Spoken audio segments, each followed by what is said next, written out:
సరే నేను గంభీరంగా మౌనంగా చూస్తున్నా. నేను కొడితే వట్టి కొట్టు నాకు అలవాటు లేదు కదా. చూద్దాము.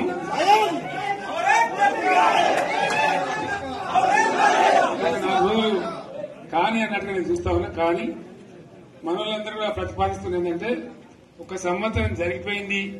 సంగమేశ్వర ఆన్నే పన్నది, బసవేశ్వర ఆన్నే పన్నది, పాలమూరు ఉత్పత్తుల పథకం ఆన్నే పన్నది, కాళేశ్వరం అట్లా ఎండబెడుతున్నారు. ఇవన్నీ అన్యాయాలనే కాబట్టి ఫిబ్రవరి నెలాఖరులో ఒక పెద్ద బహిరంగ సభ పెట్టాలి, ఇలా కథ చూడాలి అని జరుగుతూ ఉంది. కాబట్టి మీరు కూడా పెద్ద ఎత్తున దయచేసి ఆ సభకు కదిలి రావాలి. కదా దూరమే ఉండదు. ఆ రకంగా తెలంగాణ శక్తి ఏందో మరొకసారి చూపించి వీళ్ళ మెడలు వంచి ఇప్పుడు సాధించాలి. భవిష్యత్ కోసం కూడా కొట్టాడకు మనం సిద్ధంగా ఉండాలని తెలియజేసుకుంటూ పరమేశ్వర్ గారికి అంతటి లోకమంతరం ఇది. కోటి రూపాయల భూమి ఇప్పుడు 50 లక్షల కాడికి వెళ్ళలేదు.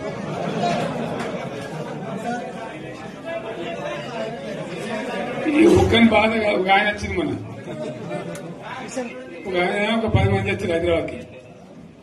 అందులోకి 2 ముస్లిం సోదరులు వచ్చారు. साहब शोक तबाह हो गया, इफलासी मुफलसी बच्चे क्या दबे होगा. तुम्हारा क्या हुआ बहन, तुम्हारा क्या हुआ, तुम हैदराबाद में तुम लोग हैं. मेरा कारोबार है साहब, मेरा छोटा मोटा कारोबार है, होटल भी है. 70% गिर गया. हर कोई पूछ रहे, हर कोई केसीआर को याद कर रहे सामान. వాళ్ళు మాట్లాడుతున్నారు. ఎక్కడ ప్రతి ఒక్కరు భూముల ధరలు పోయినాయి, మందు పోయినాయి, మసాలా అన్ని పోయినాయి. ఎంత మంచిగా 4 ఎకరాల రైతు నేను 4 కోట్ల ఆసాన అనుకుంటుండే. అంత ధీమా ఉంది. ఎంత బాగుండే.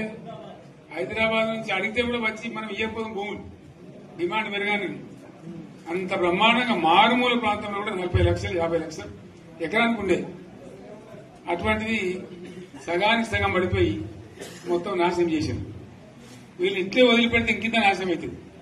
కాబట్టి మనం కొట్లాడాల్సిందే. నేను ఇంకొక మాట మీకు చెప్తా. పార్టీలు గెలితే ఓడితే ఇంత మాయలు ఏడాది లోపలనే కాంగ్రెస్ పార్టీ దొరికితే కొడతామని అంత గొప్ప.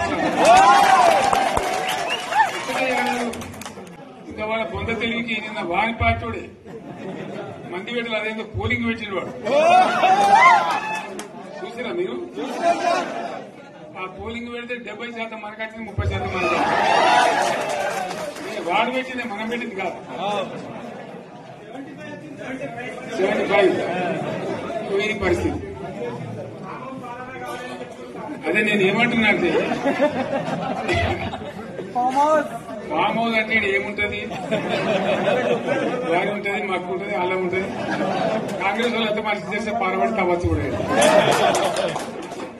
దీన్ని ఫామ్ హౌస్ అని మనం బదనాం చేసి అంతే కదా. వీళ్ళ తెలివితక్కువతనానికి ఏమైంది. నిన్న మొన్న రిపోర్ట్ వచ్చింది. Comptroller and auditor general of India అని కాగ్ అంటారు దాన్ని. కాగ్ రిపోర్ట్ వచ్చింది. పోయిన సంవత్సరం మన గవర్నమెంట్ లో వచ్చిన ఆదాయం కంటే 13,000 కోట్ల రూపాయల ఆదాయం తగ్గిపోయింది. ఇంకా మార్చి పోయే వరకల్లా ఇంకో 3-4 కోట్ల రూపాయలు, అంటే 15,000 కోట్ల ఆదాయం పోతుంది. మన గవర్నమెంట్ ఉన్నప్పుడు ప్రతి ఏడాది 15,000 కోట్లు పెంచుకుంటూ పోయినాడు. చేసుకుంటూ పోయింది. ఏడాది 10 నుంచి 15,000 కోట్ల ఆదాయం పెరిగేది మన టైంలో. అంత జాగ్రత్తగా మనం వ్యవహారం చేస్తాం. ఇలా ఉల్టా 15,000 కోట్లు పడిపోయింది. ఇంకా వాడేమి ఇస్తాడుగా, ఇంకా ఇస్తారా? ఇంకో 4-5 నెలలైతే జీతాలకే కష్టమైతుంటు. అందరు పెండింగ్ పెట్టి రిటైర్ అయిన దొరుకుతలు పైసలు మీరు చూస్తారు కదా పేపర్లలో. సో ఆ విధంగా రాష్ట్ర ఆర్థిక పరిస్థితిని కూడా దివాలా చేయించారు.